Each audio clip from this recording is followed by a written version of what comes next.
fact that this suspect is a police officer, in this case a high-ranking police officer, does that change anything?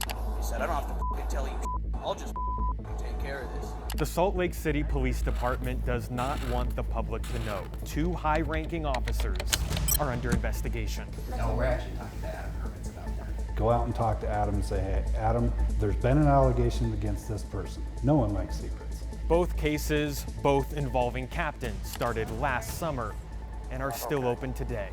He's normally very nice. Okay. Tonight, our investigation begins with newly reopened criminal allegations against an officer at the Porcupine Bar and Grill. We have a regular that comes in and sits at the bar maybe once a week. His name is Stefan. Only 5 Salt Lake City officers wield more power than Captain Stefan Bennett. As a police officer here in Salt Lake City, Patriot. He's in charge of police at the airport, but on July 1st, he was in Cottonwood Heights. He was drinking a Guinness. It was the first one that I had served him. This bartender says she knew her customer was a police officer. That night, he was with a foreign friend. She asked to see ID, but the passport was in the car, and she says that's when Captain Bennett lost it. I walked around the corner and he said, what you're doing is really and I said, I'm just doing my job. And he said, well, you're doing your job wrong. He said, I'll remember that, and next time if I see you outside of here, just wait and see what happens to you. I said, hey, I'd just like to get your side of the story about what just happened there. He said, I don't have to tell you, I'll just take care of this. You felt it was hostile? It was definitely hostile. The friend paid for the drinks, Captain Bennett left, and then the Cottonwood Heights police chief got a phone call.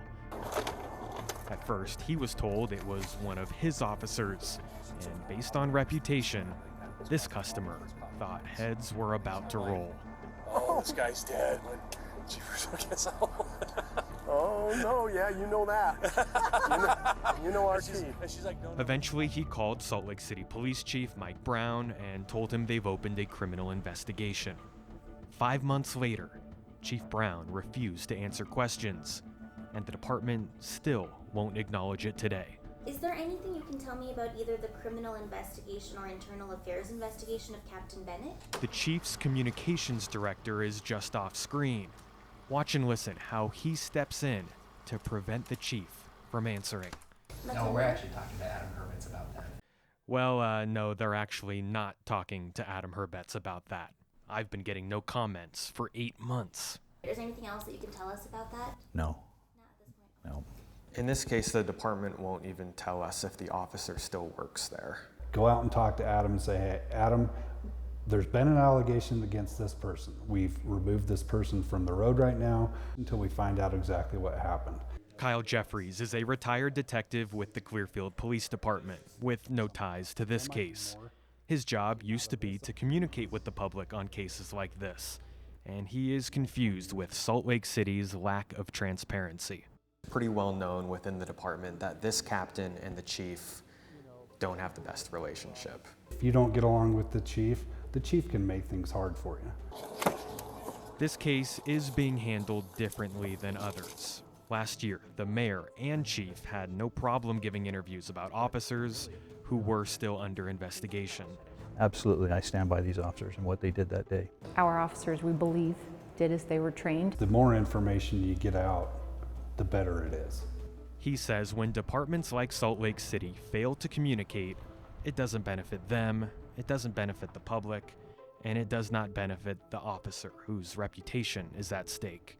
I don't see why there would be a problem saying this person still works here. Captain Bennett was put on leave for about a week and allowed to come back as the internal affairs investigation continues, but he's declined to comment. There's a lot of officers that would love to come out and talk to you and tell you their side of the story, but they're told not to. That's just the way it is. According to the Cottonwood Heights police report, Captain Bennett contacted other employees at the bar in an attempt to get them to pressure the bartender into letting this go.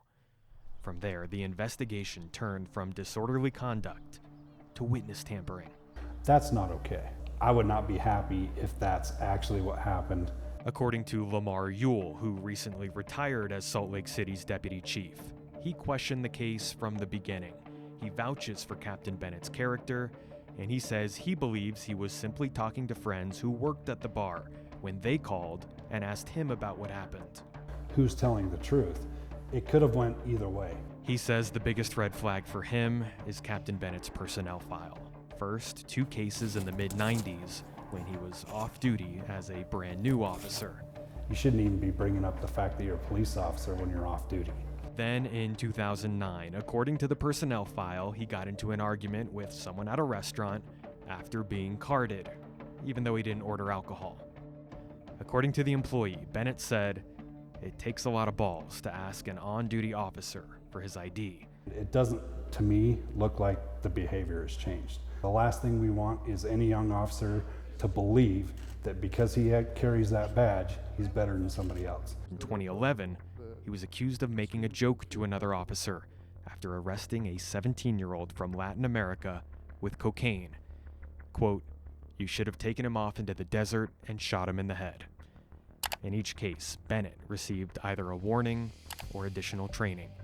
He has not had a sustained complaint in the last 10 years, but he has received several commendations and promotions. I don't think there should be a second, third, and fourth time before either the person is demoted or not having a job anymore.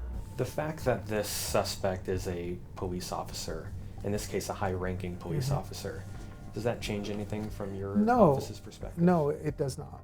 Salt Lake County District Attorney Sim Gill said he will not consider Captain Bennett's personnel file when making a decision on this case. At first, a prosecutor declined to file criminal charges over the phone, but as soon as we started asking questions, the case was reopened. We don't do phone screenings, and there's no record of that. And for me, having a record whenever you're making a decision is really important.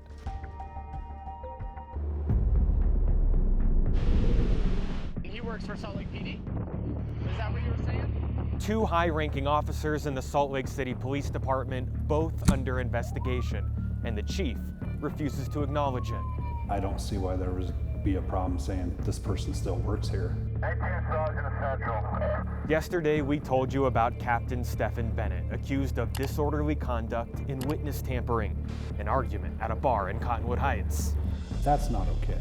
I would not be happy if that's actually what happened. Now, another case from last summer with no answers, no transparency.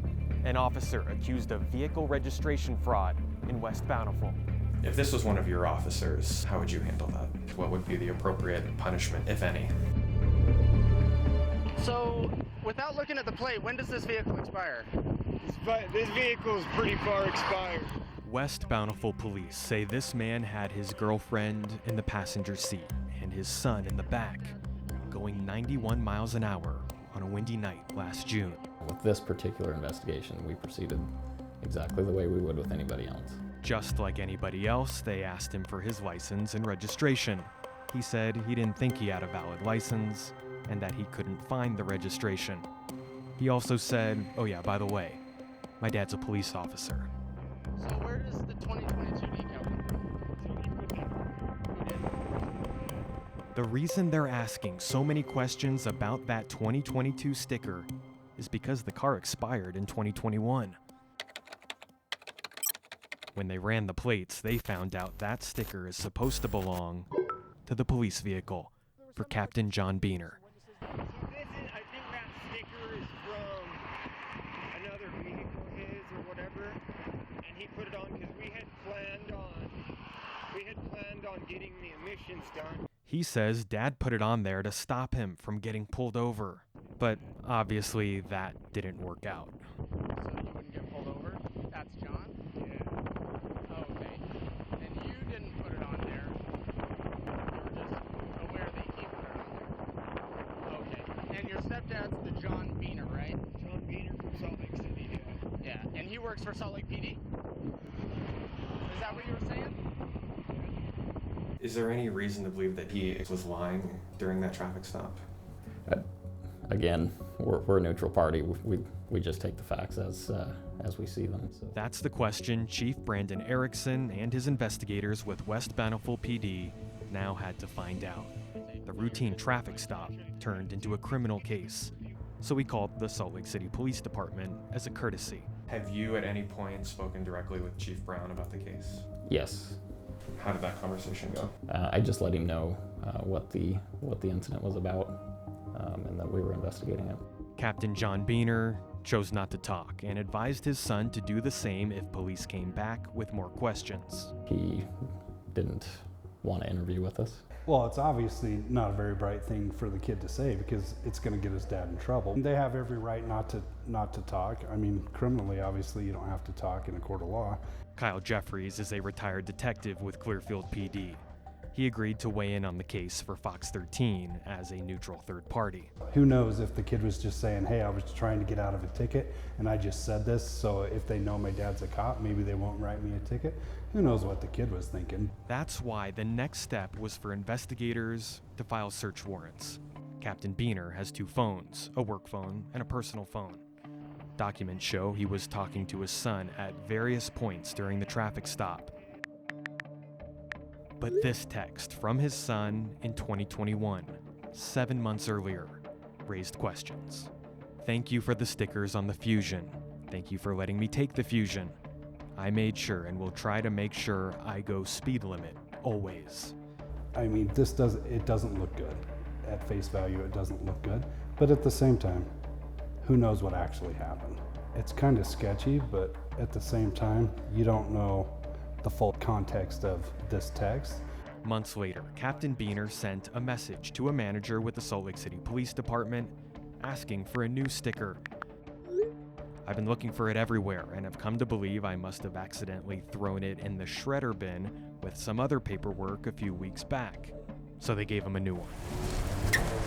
Police never received a direct explanation, but they did find a long, detailed note on his phone explaining how his son must have accidentally grabbed the sticker off the counter, thinking it was his. Both cars are Ford Fusions. I do believe that he probably wrote it after the traffic stop, but whether that was intentionally for us to find, I'm not going to speculate on that. Prosecutors declined to file criminal charges because the son might no longer cooperate. He might take back what he said, and it's difficult to prove criminal intent. But they added they believe it is highly likely Captain Beener is the one who put the registration sticker on the car. I certainly hope that didn't happen.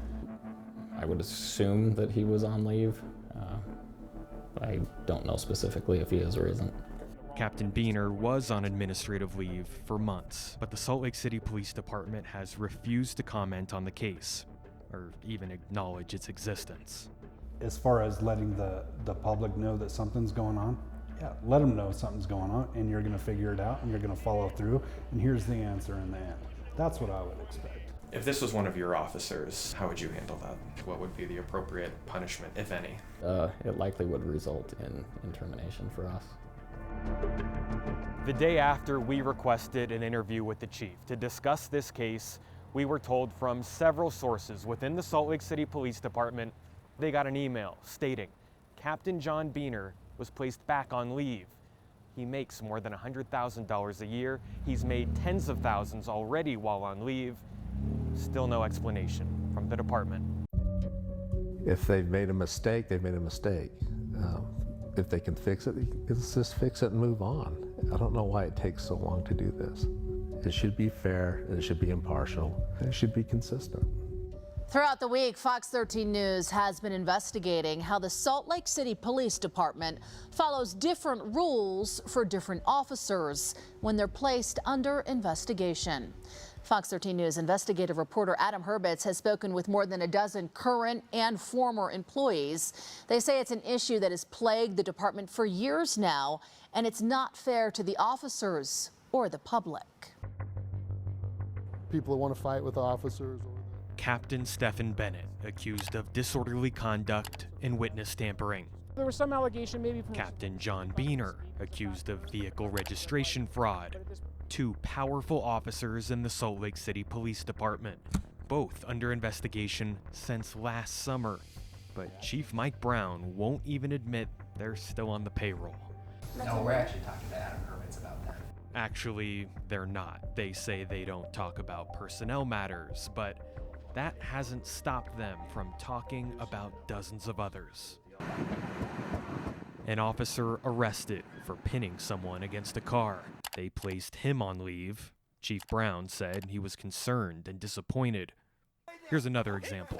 I'm on the ground. Why are you biting me? The officer was placed on administrative leave. How about this, when they called a press conference and shut down the department's K-9 unit?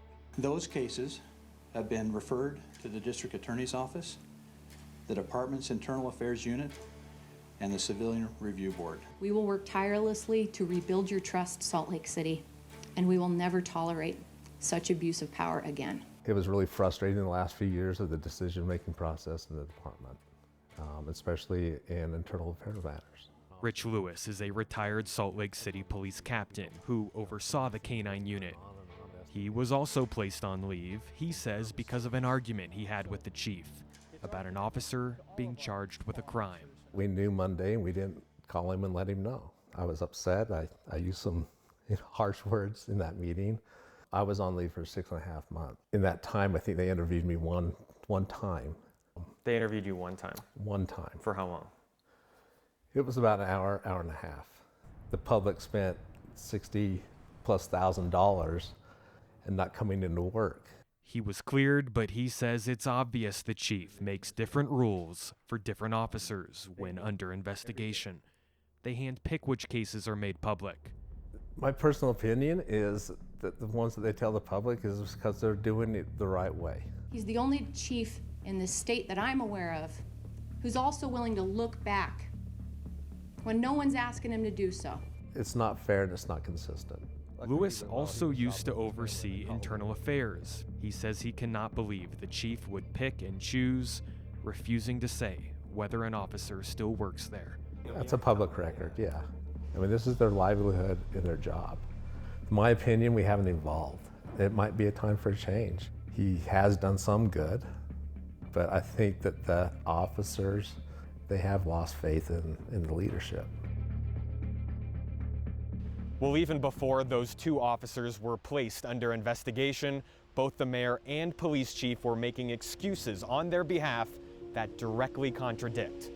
As you're about to see, none of them have been able to get their story straight.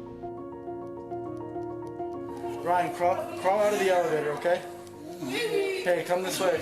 November 2020, in a situation where every second counts, this is how much time has passed since the first 911 call. Ryan Outlaw was stabbed by his girlfriend. They're both begging for first aid. Fernie, get inside right now. You're not doing anything about it. What am I supposed to do? We have medical coming. Salt Lake City police officers Ian Anderson and Jada Brown are both trained in first aid. Instead, body camera video shows they stood and watched as Outlaw bled and died. Our officers, we believe, did as they were trained. Why so confident based on what you saw with two officers sitting there for 8 minutes watching somebody bleed out in an elevator and give no first aid? I can't make comments on a pending investigation that is happening right now. Let me ask in more broad terms. Let me answer you on more broad terms, and then we'll wrap up. We spent months trying to get an interview with Mayor Erin Mendenhall about the case. Then we caught her before a city council meeting in September. Adam, I can't continue to answer questions on a case that I can't answer questions on any longer. Within minutes, she said she was too busy, took off her mic, and walked away. We wanted to ask her about an email she sent, standing by the two officers who are now under investigation. The chief's statement and the mayor's statement contradict. How so? This is the mayor's statement. There remained an active threat to everyone present that night, including the medical personnel. Okay. This is the chief's or the police department statement. Within 2 minutes of them arriving, the scene was safe for paramedics. So which is it? Weeks later, the mayor rescheduled and Chief Brown agreed to discuss the case, but they still could not agree on why they opened the investigation 2 years after the incident and after we published our first story. In some cases, as in this one, it could be generated by a journalist who looks deeper into a case. Let me thank you, sincerely. No, I don't think so. I think it was something that we've been looking at, and it was something that we felt like we needed more answers. I don't know what was in their mind. I wouldn't even venture a guess as to what was going through their minds. Thankfully, we don't have to guess. Officer Anderson wrote in his report the reason he did not give first aid is because the victim was in an elevator and he didn't want it to close. That explanation has shocked law enforcement professionals across the state, including Salt Lake City's former police chief. If the elevator closing and leaving the floor is so important, pull the person out. Maybe they need more training. Matt Evans is a retired Salt Lake City police sergeant who used to work in internal affairs. Or maybe they need to be reevaluated to see how they handle stressful situations. He also says the elevator excuse makes no sense. When we asked Chief Brown about that, he declined to comment. I think we should wait before we cast any judgment on that call. We should wait before we cast any judgment. Seconds later, he went on to say this. Absolutely, I stand by these officers and what they did that day. I think they did a great job with what they had. Then why open an investigation? If there are ways to improve, we will. It's been a nightmare. It's been a nightmare. It was like just another black man hurt. But that black man was a human being. The law should be equal for everyone. This woman's daughter, Fernanda Tobar, is the one in the body camera video who stabbed Outlaw and begged officers to help. They both worry the city has already made up its mind about the ongoing investigation. They stuck together, and I'm not surprised. It's ridiculous in my opinion. They could have saved his life. I don't oversee internal investigations, and nor should any political elected person. We don't want to affect the integrity of the case by casting opinions about it. She can't comment on her own statement that she already gave? Our officers, we believe, did as they were trained. That's just contradictory talk as far as I'm concerned. We need you to cooperate with us so we can help him. If I saw something like this going on, man, heads would roll. Rocky Anderson used to be the mayor of Salt Lake City and plans to run again. He's also a civil rights attorney who has handled wrongful death cases. They've got to change their motto from protect and serve to stand and stare. Do you want Salt Lake City police officers to be able and willing to give first aid? I want our officers to be safe. That's their job, and that's what they're trained to do. We got paramedics coming right now, man.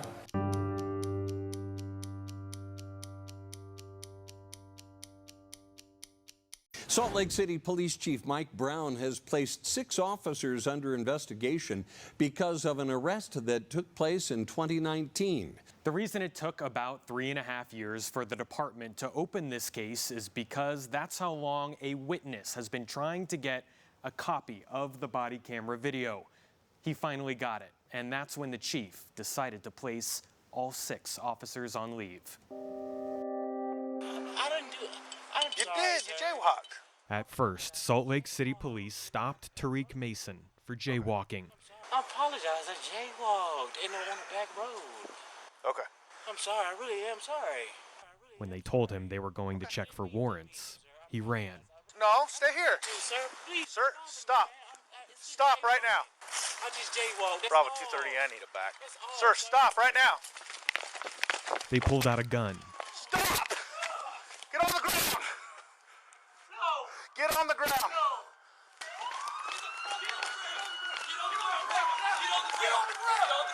They tackled him. And then they struggled to get his right hand into the handcuffs. So they hit him and tased him. Then they put him on his side. Officers say they also found meth and scales to weigh the drugs. Mason had a few scratches, but never filed a complaint. 3.5 years later, the chief placed these 6 officers on leave because a witness filed a public records request asking for a copy of the body camera video. It's very reactionary. I think that a lot of the officers feel like they're behind a curtain, leaders in the 4th floor, the chief's office area, they're behind a curtain doing things without letting them know. Rich Lewis is a former captain with the Salt Lake City Police Department who used to oversee internal affairs. He has the same questions as you and me. Why are we putting them on leave now? Salt Lake City Police declined all interviews, but Chief Mike Brown admitted the case should have been reviewed more in 2019, and that he's taken steps to immediately rectify the problem. He said the department has enacted more rigorous standards and expectations when it comes to these matters. The IA process is very simple. A complaint comes in, it's assigned to an investigator, it's investigated, and you make a determination. Very simple. It just goes on and on and on, and it's not fair to everybody. Well, the district attorney says there needs to be some sort of process put into place to prevent these types of cases from being screened 3.5 years later. The chief already said he's made those changes, but he won't tell you or me what those changes are. You're entitled to use reasonable force. District Attorney Sim Gill said by the time Salt Lake City became aware of its own case, the statute of limitations for a misdemeanor charge had passed, so he couldn't make a decision one way or the other. Either way, he says none of the officers committed a felony. We are going to be scrutinized, and rightfully so. These kind of encounters happen thousands of times. More than a dozen current and former officers all say after watching the body camera video, they agree. A person who is under arrest should put their arms out. Those arrests and use of force in that nature happen all the time. Matt Evans is a former internal affairs sergeant. He says Chief Mike Brown shouldn't have ever placed the officers on leave. But even if he did, it should not have been 3.5 years later. He's reactionary. He's gonna go overboard, right, to show he's doing something. Several sources with close ties to the case say this captain, John Beener, stuck up for the officers in a meeting with the chief. Then he was placed under investigation for the second time this year. It just demoralizes the officers. And other officers will be like, that could happen to me. What procedures do you have in place proactively? I think we have an obligation to explain, be truthful, be open about the decisions that we make. Did you communicate that to the chief when you spoke to him? I've communicated that to every chief for the last 12 years, 14 years. Despite promising change has already been made, the chief declined all interviews and admitted there hasn't been any written changes to policy. On Wednesday night, he sent this email to his officers, upset with anyone working with Fox 13 to release public information. Our department did not release nor confirm the identities of our employees. I'm very disappointed this information was released and used. How dare the news report the news, you know? This just shows that time and time again, he tries to make something else the scapegoat. He's never consistent. He does what he wants to do in the moment. Officers say the chief has lost the trust of his own department. According to a canine officer who didn't want to give their name due to fear of retaliation, he publicly called us out and did exactly what he's accusing Fox 13 of. He has no integrity, and he makes us sick. They call him the hand wringer for a reason. He always, you know, just worries and doesn't like to make decisions. The agency's communications director was reported for showing up to a murder scene under the influence. But after days of asking, the city's police chief refuses to answer our questions. Well, Brent Weisberg is the face of the Salt Lake City Police Department. It's his job to relay critical information to the public. On Saturday night, he responded to a homicide scene. But several officers and administrators tell us when the communications director showed up, someone on scene reported him for being under the influence of alcohol. The Salt Lake City Police Department will not say if Weisberg is under investigation. They won't say whether an outside agency was called in to investigate. They won't say if anyone tested his blood alcohol content. They won't say if he drove his police car that night. And they won't even confirm if he still works there, if he was fired, or if he's on administrative leave. These are questions we've been asking the department all week. All we've been told is the department does not comment on personnel matters. They don't seem to find the right pace to communicate the right thing that is good for, you know, the public to know and to keep them out of speculating, which is the worst thing that can happen for a police department, is people to wonder and guess and feel like information is being hidden. He says it doesn't matter if you're a police officer or a communications director. You should be stone cold sober if you're at work. Senior officers tell us Weisberg is one of the department's most influential decision makers. Even though he's a civilian, he's a close advisor to the chief, and he supervises police officers.